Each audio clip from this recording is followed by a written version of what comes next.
Researchers at the University of Otago and Auckland last week published the results of a study highlighting the health risks associated with sugary drinks.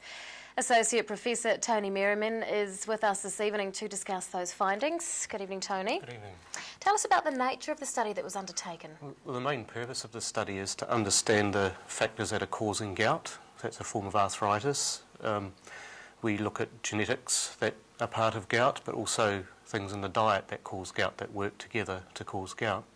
Now, your study's been going for a few years now. It began about 2006. What are your findings so far?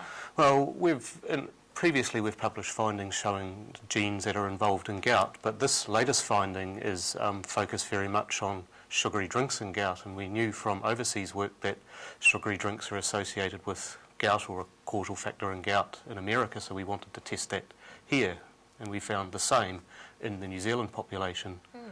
Now, you've mentioned that gout is a type of arthritis. Can you explain what it is and who it affects? It's kind of an unusual type of arthritis when you compare it to other types, but it's caused by high levels of uric acid in the blood, and the uric acid, when it gets high, forms little crystals in your joints, and that's what gout is. When you get inflammation as a result of those crystals, extremely painful gout attacks.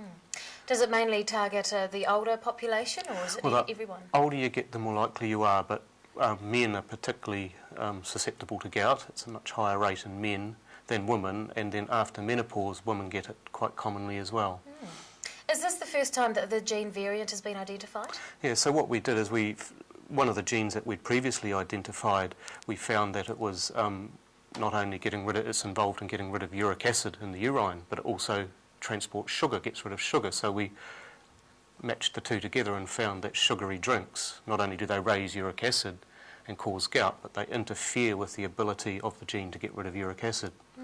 Is there any estimation of how many people in New Zealand could potentially have the gene variant? Well, we know that there'll be hundreds of thousands of people in New Zealand that have the gene variant. It's quite common. And we also know that this particular gene variant makes you even more likely to get gout with sugary drinks, but people who don't have the gene variant still can get gout from sugary drinks. What recommendations can be made regarding the treatment of gout as a result of these findings? Well, I think I would not recommend to anyone who either has gout or a family history of gout to drink any sugary drinks, and this includes fruit juices as well. The effect we don't see with diet sweetened drinks, so they're okay. Also say to people who have gout, there's good treatments for it, like allopurinol, which lowers your uric acid in the blood, so to get on that, but avoid sugary drinks. And we also know alcohol's a factor as well, particularly beer. Well, we look forward to some more findings coming out of your study. Associate Professor Tony Merriman, thanks very much for your time. You're welcome.